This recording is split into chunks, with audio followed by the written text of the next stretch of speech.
you want that gatekeeper to like you. So one of the high level tactics that I use is I will mimic their speech patterns or mirror their speech patterns. I'm not mocking them, but I'm lining up my speech with theirs so that I come across as like them, because we like people who are like us or who do like us. And if you come across as like them, you speak similar to them, they're more likely to like you, which means they're more likely to help you out. Welcome to Pipelineology, the business-to-business podcast for agencies, consultants, coaches, and businesses looking to build a pipeline of hot prospects ready to buy their products and services. Never wonder where your next client is coming from. To learn more about our strategies, services, and for resources on building your sales pipeline, visit pipelineology.com. Now, on to the show. Justin, welcome to the show. Glad to have you here. Glad to be here. Well, thanks so much for joining us today. I'm excited to get a conversation going on the topic of cold calling. But for anybody who's not familiar with you or your story, could you give our listeners just a little background on how you got here? Yeah, I started my sales career in college, got recruited into a multi-level marketing company, and kind of learned the tips and tricks of sales through the coaching programs that they had in place. Was in college for radio broadcasting and eventually became a DJ, but I was always doing sales to supplement my income. And at one point I ended up working in an outbound call center doing appointment setting for an insurance agency. And that's where I found my niche. The thing that I excelled at was getting those appointments booked and getting a calendar filled up. Ended up homeless for a while and actually built my business based around cold calling from the homeless shelter and the public library. And within 4 months of ending up homeless, I was able to get into a house, lost the contract and lost that house 4 months later, 4 more months in a homeless shelter. And I've been housed for almost 3 years and producing a nice middle class income on less than a full week's worth of work. Oh, wow. So your experience with cold calling is that it very much your livelihood depends on getting results from this. Absolutely. I was able to get out of the streets and secure my life, because your security is at risk when you're not safely and stably housed. And I was able to dial for my life and make it work. And one of the areas that I excel at is actually setting appointments with senior level executives, C-level, VP level executives at large companies. And that reputation got me a pretty high billable rate that got me off the streets. Wow. So if somebody's looking to, I guess, get started with this, where does somebody start with cold calling? Well, there's basically two things you need for cold calling aside from, a phone or computer-based phone.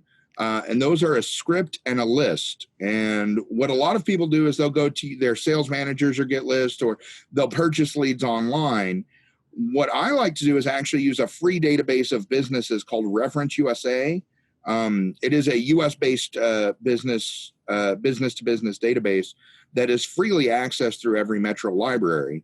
And I can pull, contact information, phone number, office address, state of location, and even a name for a title. If I'm looking for the controller or the CFO, I can pull that information up through that database. And basically, you need to have a list that has prospects that are the right target for you. And the second thing you need is a script. And scripting is an art form.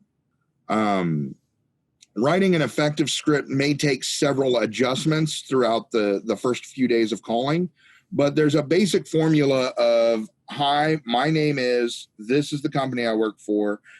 We provide this valuable thing to you. Here's why we are calling. We would like to book a time to meet with you. And if you follow that basic formula and make sure you've got a really keen value statement in there, you're more likely to get the appointment than if you don't. So again, the two things that I would start with are a list, which you can pull for free from Reference USA if you have a library card at a metro library, and you can pull it online from your own home, and a script so that you know what to say. That's awesome. So I will say I've been on the receiving end of many cold calls from various businesses, and I feel like there's a lot of people who are just annoying and terrible. So how do you, I guess, approach it from this person doesn't want my call today? How do you kind of get in the mental state to call people? Well, a lot of that has to do with the value that I'm bringing them. I honestly will only work with clients or work with products or services that I see as valuable to the person that we're dealing with. And if you know inside yourself, if you've got the mindset that what you're calling about is valuable to the person you're calling, they don't want your call. They do not want your call ever, but they want your solution to their problem. And you got to call from that mindset, because a big key to getting the appointment versus not getting the appointment is the confidence and sincerity that you put off when you talk to them. And I'm sure you've realized on those bad calls that they come across insincere or they come across really shaky. Would you say that's accurate? I would say both of those things are very accurate. Yeah. So the difference between me and a lot of my competitors in the cold calling market is that I come through sincere. And when I say, "How are you today?" I genuinely want an answer. I genuinely want to know how they're doing. And when I go into the product sales, I'm confident that what I have is valuable to them. It's worth the 2 minutes on the call. And if it's valuable enough, it'll be worth the 15, 30, 60 minutes on the appointment. And really, that's it. If you believe that it has value, then you shouldn't have to worry about that. They don't want my call, because they don't, but they do want the solution to the problem. And if that's what you're offering, then that's how you need to approach it. Does that make sense? I think that makes a lot of sense. Is that it's the tone, it's the sincerity. I would say, yeah, having received enough of them, that has been a big difference maker on the ones that I've taken and the ones that I've hung up on. So yeah, and you don't have to be insincere, but at the same time, you also do want to build rapport quickly. Like when a caller goes through and they get a receptionist, what we call a gatekeeper, you want that gatekeeper to like you. So one of the high level tactics that I use is I will mimic their speech patterns or mirror their speech patterns. I'm not mocking them, but I'm lining up my speech with theirs so that I come across as like them, because we like people who are like us or who do like us. And if you come across as like them, you speak similar to them, they're more likely to like you, which means they're more likely to help you out. I build rapport very quickly on the phone because I have to, but also because I sincerely like these people that I'm talking to. They are, as soon as they pick up the phone, they are my new best friend, because they're going to help me help their business succeed. And a technique that I use constantly is, if they say hello, I don't say hey, I say hello. If they say hey, I say hey. If they kind of do it in a sing-song way, I'll give that back to them. It's a subconscious thing. It gets into the subconscious of saying, oh, this person is my tribe. And that's where you'll get a lot more help than resistance, because everybody who's ever done cold calls has been shut down by a gatekeeper. I'm no exception. I still get shut down by gatekeepers, but it happens a lot less often for me than it does your average guy dialing through the phone book. well, that's awesome. I have heard many tricks, I guess, per se, on how to get past them, but the whole treat them like a real person and sincerely care is, I like that. I like that a lot. Yeah, it doesn't have to be a trick, really. It just has to be a technique that works. And treating somebody like a real person, treating them like they have value, like they're not standing in your way, treating them like they're your friend who's going to help you get to their boss. Because one thing you got to keep in mind, that gatekeeper, if they let through the wrong call, they're getting yelled at by their boss. And nobody wants to deal with that. So you got to give them a reason to put you through. And a lot of people will do a trick, like, hi, this is Justin. Can I speak to Bob? And they'll bypass any kind of credential building. And more often than not, they'll get, Bob's not here, I can put you in his voicemail, or Bob's in a meeting, call back later, something to that effect. Because you're raising red flags for that gatekeeper that says, hey, this is a salesman. He's trying to sneak past me. Don't sneak past him. Tell him what you're calling about. Hi, this is Justin with ABC Company. I'm trying to get in touch with Bob Smith because we have a service that will add $50 million a year to your revenue. We have a service that will save your accounts payable time 10 to 20% of their time spent every month. Give the gatekeeper a value statement. Let them know that there's a reason that Bob wants to talk to you. That's awesome. So then when they put you through to the proper decision maker then, or the person you're asking for, and that's where you kind of lead in with your script there? Yeah, I lead in with the script. And again, I hit the value statement as early as I can. Depending on what the product or service is, I might start it with some questioning.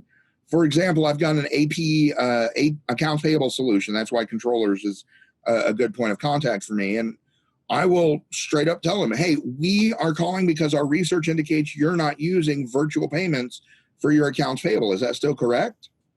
Once I've got an answer there, I have a couple of directions I can go on my script. If they say yes, I've got a scripted answer of, oh, great. Are you familiar with virtual payments and how they work? Then I give a brief rundown in the value statement. If they say, no, that's not correct, we are, oh, fantastic. Let me ask you, would it be worth 15 minutes to check out a competitor, see if we can raise your vendor participation rate, which will drive more rebates? I've got a value statement in there either way that gives me an option to get that appointment with the person I'm trying to get the appointment with.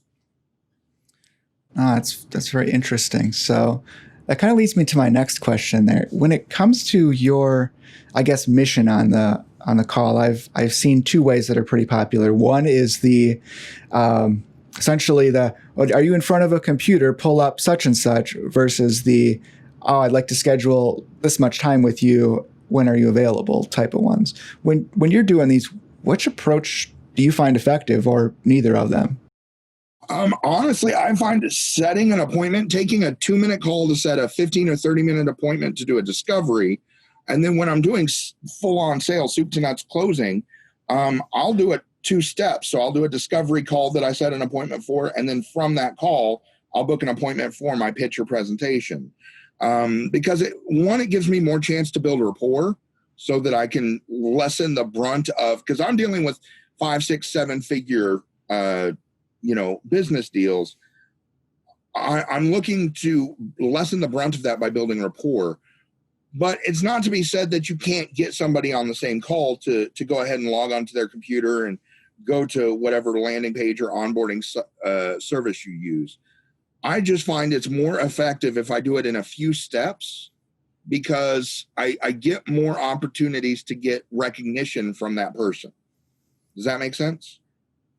It does. They recognize me a little more each time. And by the third meeting, when I'm actually doing my pitch or my presentation, there's a little bit of camaraderie, a little bit of friendship built, so that they don't feel uncomfortable with pulling out payment information for, a 6-figure check that they're going to write this year. I like that. I believe that's an NLP technique, right? Where you're kind of spacing things out so that, like you said, each time they know you and like and trust you a little better each time. So you're not trying to do it all in 15 minutes right away. Exactly. And, it is small amounts of time each time. It'll be a 2-minute call to set a 15-minute appointment, a 15-minute appointment to set a 30-minute or hour-long appointment, however long the pitch takes. And then, you can follow up with, and I love to make sure that I keep good relationships with my clients. So I follow up with handwritten notes or small gifts that are sent throughout the year that are not, birthdays or Christmas gifts. They're sent unexpectedly. And that helps to build that relationship so that every time I call them with a new offering or a new product, they're going to take that call because now I'm their buddy. And it's genuine. I'm building friendships. I'm building genuine friendships with these people, but that friendship still serves an end for both of us. They get a solution to whatever problem they're dealing with, and I get a commission check from it. So if somebody was saying, okay, this sounds like this could be effective, I can see how this would work, but I think for a lot of people, it's they're reluctant. They have a lot of reluctance to even pick up the phone. Do you have any advice for people who are kind of thinking the same type of thing where they're like, I don't want to get on the call and do this or on the phone? Absolutely. The best thing I do to, because everybody faces call reluctance, making that first dial is the hardest thing. I liken it to getting out of bed in the morning on a cold day. You really don't want to get out from under your blankets, but once you do and you get in the shower and you get yourself going, it just kind of rolls from there. The best technique I use to make sure that I can overcome that call reluctance is to gamify it. I keep a scoreboard. I keep a call sheet. I can't find one right now, but I keep a tally sheet that I keep track of my dials, how many decision makers I got on the phone, and how many yeses I got. And it's a score. It's a game for me because my aim is to see, okay, how many decision makers did it take to get me an appointment? Okay, how many appointments do I want today? Let's make sure we touch that many decision makers. So let's keep track of that score. And when you're doing that, not only is it a little more fun, and you can play little games like go for 15 no's before lunch, go for 20 no's before lunch, to increase the likelihood of getting a yes. But you're also tracking your performance, which allows you to improve. Hey, I'm getting a lot of decision makers on the phone, but I'm not getting very many yeses. Okay, we need to alter the script or the pitch so that it works better. Or, hey, I'm getting a lot of dials in, but I'm not getting very many decision makers. Okay, are we asking for the wrong level of decision maker? Are we looking for the wrong guy who's never going to be the one to answer the phone? Is there a better way to approach this guy? Maybe cold email might be a better way to get in touch with him, or LinkedIn, or sending him a handwritten card might be the better way to get him. But if you're keeping track of that data, you can both make it a game and have fun with it and constantly improve your numbers.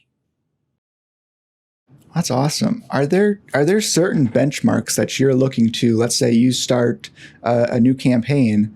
Are there certain numbers where you're looking and saying, all right, if I'm making this many dials and I'm not talking to enough people, or I'm getting this many no's, I'm not, we got to make some changes somewhere in the process? Yeah. I basically, no matter what the contract is, no matter who I'm reaching out to, if I've had, a good amount of decision makers, say 2 or 3 decision makers an hour, but I haven't gotten a yes in 3 hours. Okay, we need to revisit the script. If I'm dialing for 3 hours and I've only gotten 1 decision maker, even none, then there's something going on where I need to figure out, am I getting screened by all the gatekeepers, or is it just everybody's out of the office today? You got to take a look at that.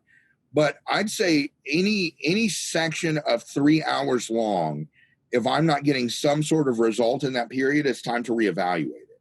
And just so that you kind of have an idea of what the volume is, I do 20 to 30 dials an hour. So if I hit 100 dials and I haven't gotten a single person on the phone, okay, it may not be worth my time to make calls today because something's going on where nobody's answering. Let's try emailing these people and sending them a LinkedIn connection request. If I'm spending 3 hours on the phone and I'm getting plenty of decision makers, but they're all telling me no, well, then we really need to revisit the script and make sure the value statement is clear. There's always something you can improve upon once you've got enough data, and anywhere from 70 to 100 dials is enough data to start making some assessments about what your performance is resulting in. Well, those are really helpful numbers. I really like that. So I guess, what else should I be asking you? I think you've done a great job. I just kind of dropping some great, scripting knowledge and some benchmarks.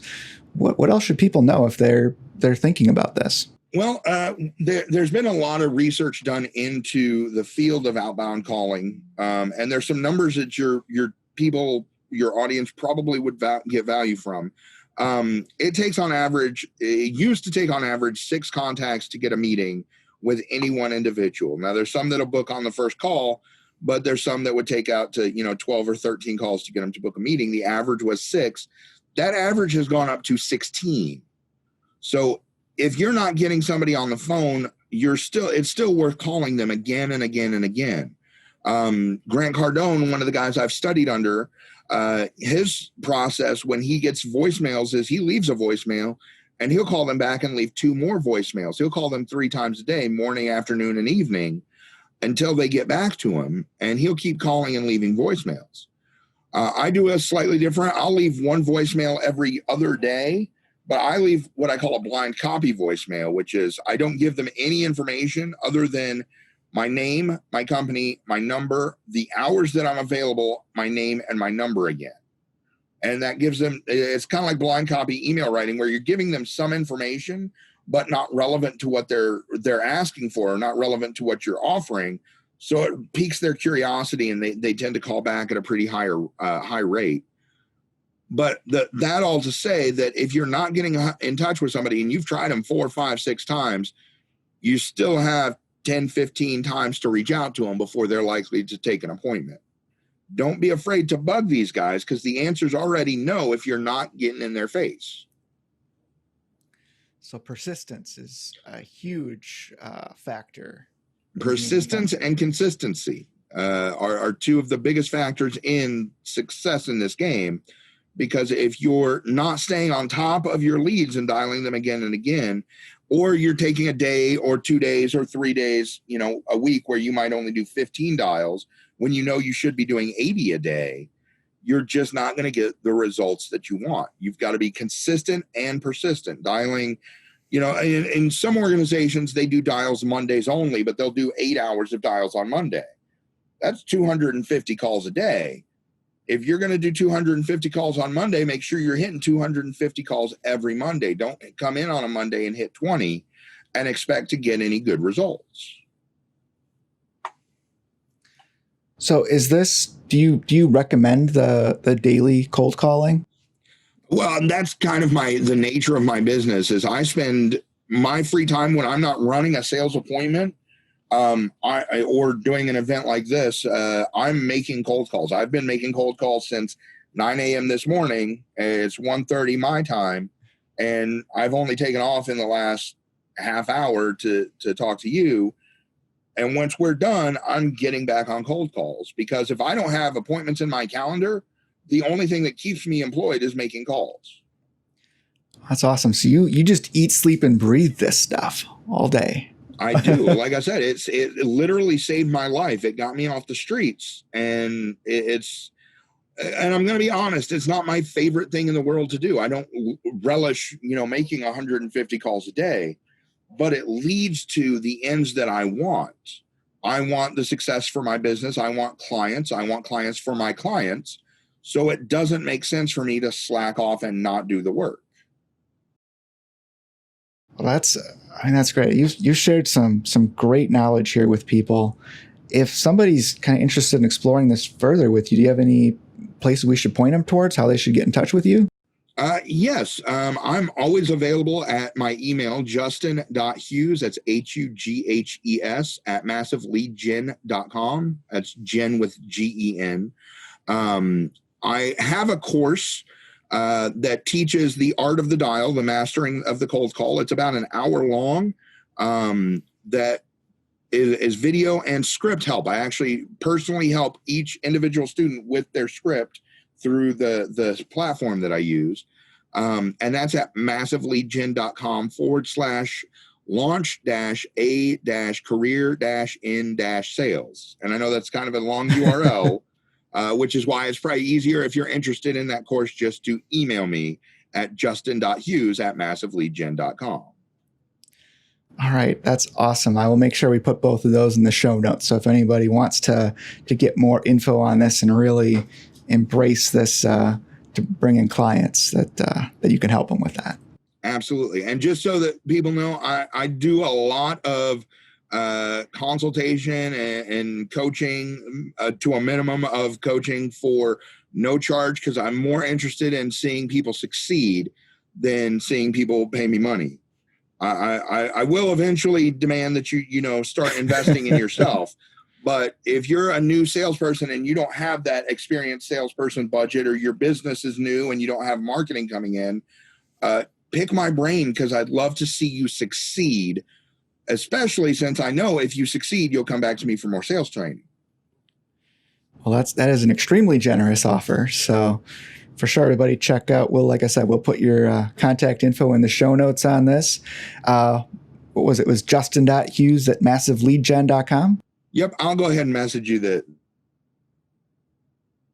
the contact details so you'll have it all accurate. Okay, perfect. Sounds great, Justin. Thanks so much for coming on. I really appreciate you sharing this with everybody. And I think it's one of those things that can help somebody get results quickly.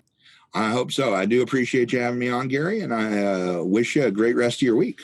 All right. Take care, Justin. Thanks. Bye. Thanks for listening to the Pipelineology podcast.